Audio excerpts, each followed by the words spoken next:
मान्यवर कांसीराम साहब अमर रहे, अमर रहे, अमर रहे। आजाद समाज पार्टी जिंदाबाद, जिंदाबाद, जिंदाबाद। कैथली निशान जिंदाबाद, जिंदाबाद, जिंदाबाद। माननीय चंद्रशेखर आजाद जी जिंदाबाद, जिंदाबाद, जिंदाबाद। ग्राम पंचायत मोड़ा हुसा की जनता जिंदाबाद, जिंदाबाद, जिंदाबाद।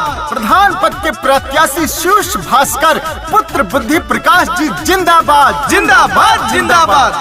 ग्राम पंचायत मूड़ा हुसा के सभी सम्मानित जनता जनार्दन को सूचित किया जाता है कि दिनांक 14 अप्रैल बाबा साहब डॉक्टर भीमराव अंबेडकर के जयंती के उपलक्ष्य में एक विशेष कार्यक्रम रखा गया है ग्राम पंचायत मूड़ा हुसा चौराहे पे, जिसमें सभी सम्मानित जनता जनार्दन समय 10 बजे से उपस्थित होकर कार्यक्रम को सफल बनाए।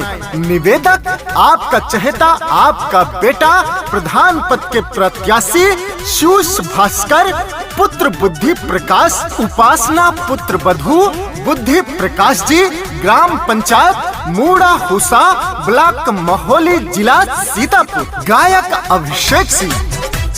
ग्राम पंचायत मूड़ा हुसा की जनता ने मन में ठाना है, जनता ने मन में ठाना है। ग्राम पंचायत मूड़ा हुसा की जनता ने मन में ठाना है। शिव भास्कर जी को अब की मिलके प्रधान बनाना है। चंद्रशेखर आजाद जी का मिलकर के साथ निभाना है जनता के सच्चे सेवक सबने ही पहचाना है जनता के सच्चे सेवक सबने ही पहचाना है। शिव भैया जी को मिलके अब की प्रधान बनाना है। चंद्रशेखर आजाद जी का मिलकर के साथ निभाना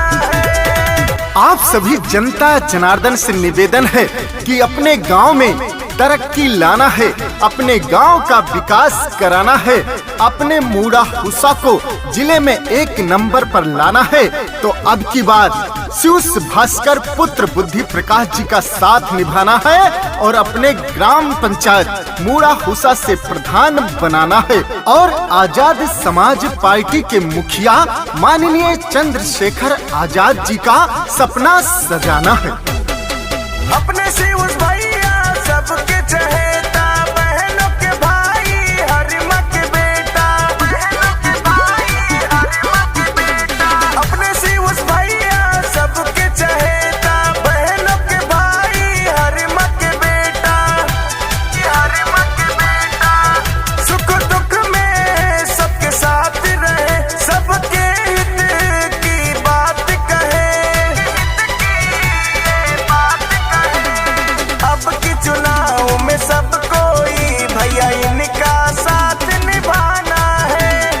अब की चुनाव में सब कोई भैया इनका साथ निभाना है। शिव भास्कर जी को मिलके अब की प्रधान बनाना है। चंद्रशेखर आजाद जी का मिलकर के साथ निभाना है। अपने चहेते अपने बेटे शीर्ष भास्कर पुत्र बुद्धि प्रकाश जी के ऊपर माननीय चंद्रशेखर आजाद जी का हाथ है, तो इसलिए मेरे भाइयों बहनों, अगर आप सभी का आशीर्वाद मिला तो अब की बार शीर्ष भास्कर पुत्र बुद्धि प्रकाश जी प्रधान बनेंगे। आपके ग्राम पंचायत मूड़ा हुसा में नई नई योजनाएं आएंगी, हर गरीब तक पहुंचेगी।